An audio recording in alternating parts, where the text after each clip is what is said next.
Good morning, fam. It is Monday. Who else loves a Monday? I am the only crazy one that does. But anyways, I hope you guys had a great and restful weekend. Father's Day was yesterday. Got to celebrate a day with my daddy and my husband, of course. But I hope today's video blesses you. It is going to be for those of you who have been maybe following something that the Lord has placed in your heart. You are pursuing this thing. You are, diving in and taking action and just putting all your faith in God. This is for you, because I know that this is going to be very relatable. I was reading it this morning and kind of like laughing to myself because it's definitely something that I have encountered regarding like opposition and just the things that will come with the territory of doing God's will. So let me get into it. So we are in Ezra 4. I actually read Ezra 4 and 5, but I went back to Ezra 4 because I felt like the message was really present there. So let me tell you all what's going on as far as the context. So if you remember in Ezra 3, we talked about that on Friday, about how they are rebuilding the temple, and the young and the old generation are like celebrating. The young generation is like super excited because they are seeing that it went from ruins to this foundation that has now been laid. Yet the older generation, they start comparing a little bit to what was at one point. They remember the temple that Solomon has built, and they're comparing it to what is now the foundation of the temple. And they're a little saddened by that. They're comparing, right? So in Ezra 4, we move on, and this is where Zerubbabel and Jeshua they're on a mission, and they're rebuilding the Lord's temple, like I mentioned. By now, the people of God have laid the foundation, and they're filled with hope for the future. But there are other people living in the land who weren't like godly people, right? They maybe believed in God, but they also believed in other gods. So those are not true, followers of God. And so they end up trying to involve themselves in the rebuilding of the temple. And Zerubbabel is like the best at discerning, like, what is going on? And he realizes that it's not coming from a good place. He picks up on the I don't know, like on the underlying thing that is going on with these people. And I don't know about you, but I have been in situations in my life where you pick up on things from the words that they use, the actions that people take, their history, like the things that you have heard, whatever it is. It's easy to be like, hey, I'm gonna put the things in the past that I know of this person behind. I'm not gonna pay attention to that because I have not had any interaction with this person. So I'm going to give them the benefit of a doubt.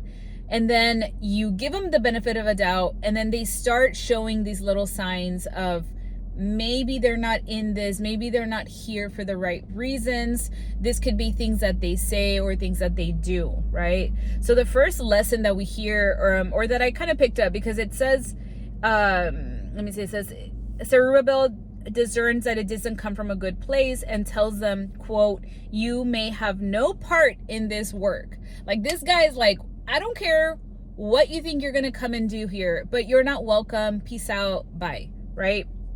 And so I wrote on here, not everyone who offers help has pure motives. I don't know, maybe I got this from my mama, but like my little ears, like, they just perk up sometimes when I see people that are like so genuinely interested in helping me. I feel like a little bit of me has become a little, I don't know, not calloused, but what's the word? Like when you get a little, you're just a little bit on the weary side. Like you have to be more careful. I think it's maybe also from my history of putting so much faith and trust in people, and how they have misused that or broken that trust that maybe that makes me the way that I am. But I do tend to be very cautious about, especially friendships that come into my life, especially as an adult and especially as a mother and a wife.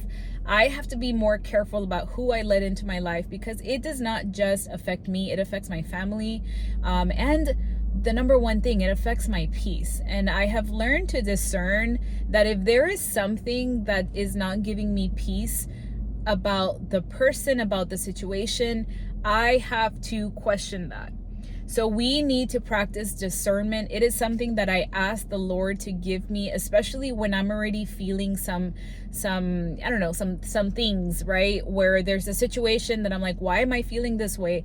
I will be very specific and ask the Lord, help me with having discernment and the wisdom to be able to say what I need to say and step away, walk away, or just, I don't know, whatever it is that you're going to do, Lord, just help me make the wisest decisions when it comes to this, because the enemy tries to come and steal and kill and destroy, okay?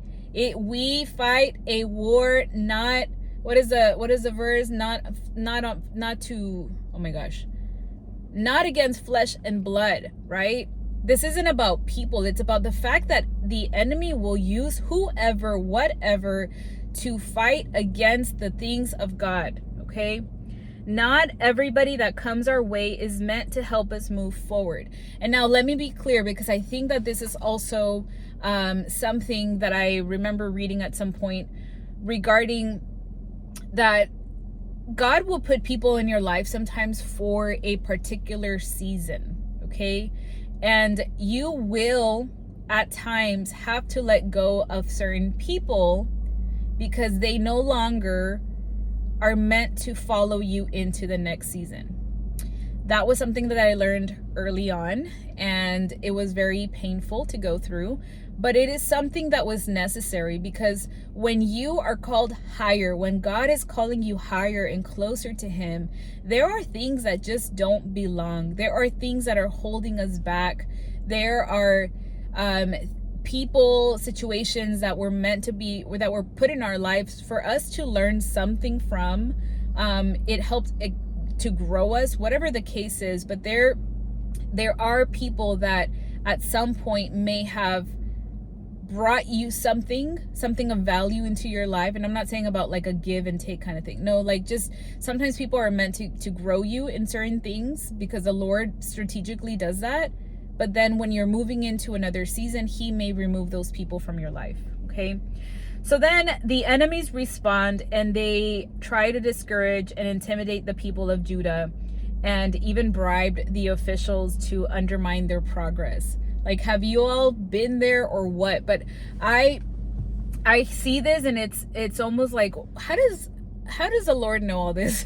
Because these stories are so relatable. Like, I don't know if you have ever been there, but when you say no to something, sometimes people can be very, very persuasive, very sneaky in how they continue to come into your life and show up, or they're just watching you from afar, or they try to intimidate you, and they try to poke at your weaknesses. Oof, that's a good one. People will poke at the things that you are weak. And again, this isn't even necessarily people, but the fact that the enemy will use people to do this. And that is a common tactic of the enemy, that he will come and try to hurt those areas that are weak, because he knows that you will fall if you just rely on your own strength. If you just rely on your own strength. But we are people, and we are people of God. We have been chosen. We have the strength of the Lord on our side. And that is when we say, Lord, like, this situation is getting hard. My flesh is weak. Lord, help me to give me the strength that I need to overcome the situation. And so I wrote that the opposition is normal when we are building something for the Lord. So we should expect resistance.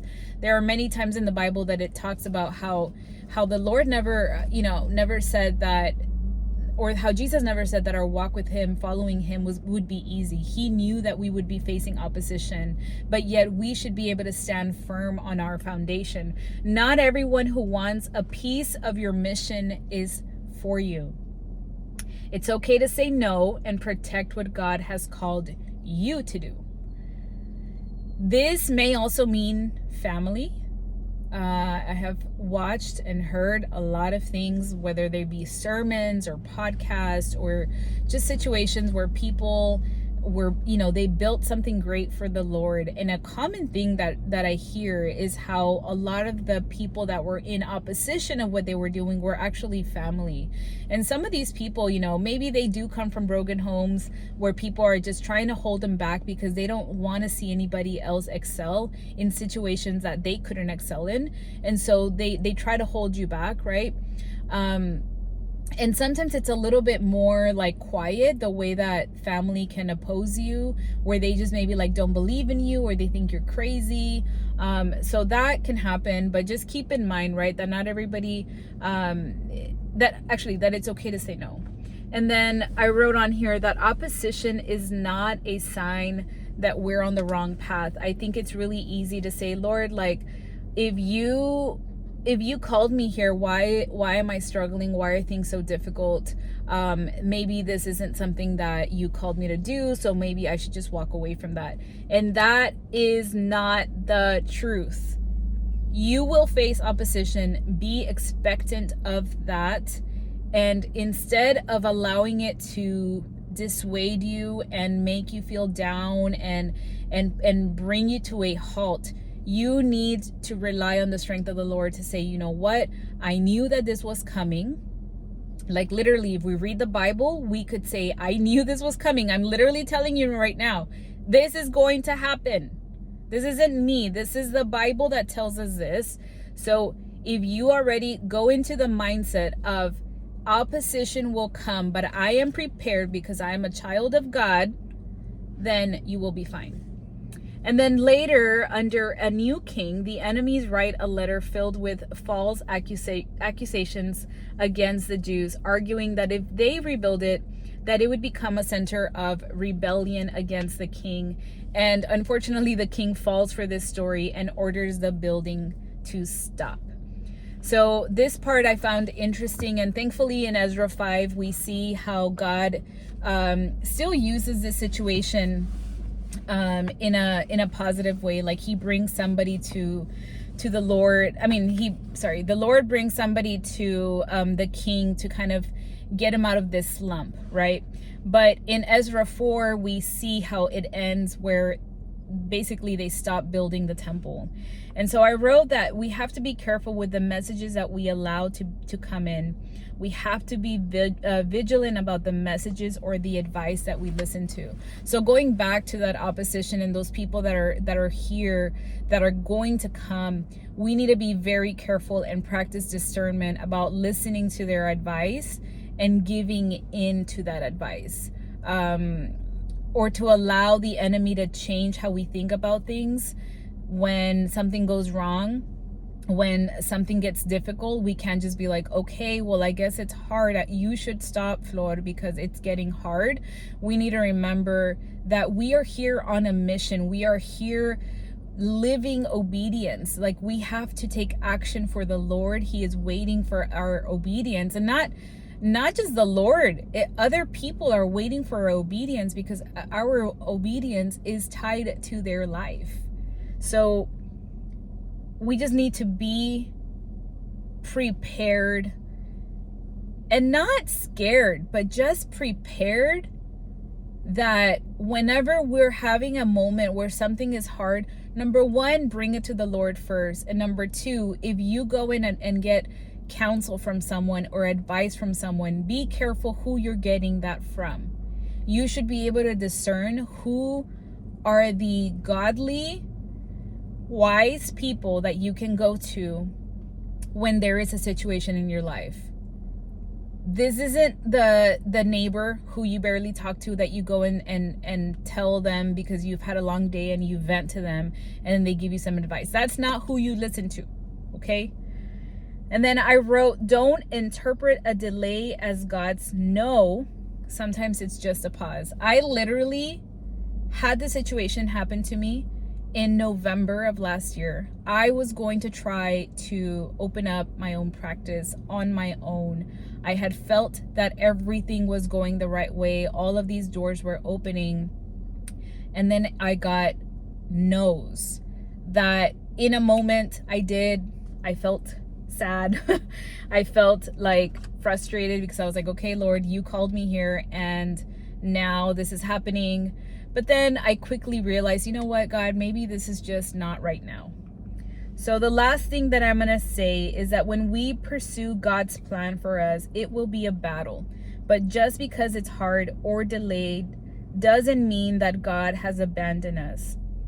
His plans, this is a good reminder, his plans always move forward in his perfect timing. Whatever is for you, you don't have to fight your way through. Whatever is for you will happen for you. It will happen in his timing every single time. So stop worrying, give it to God, surrender fully, be dependent on him, and that is all. We'll see you all tomorrow. Bye.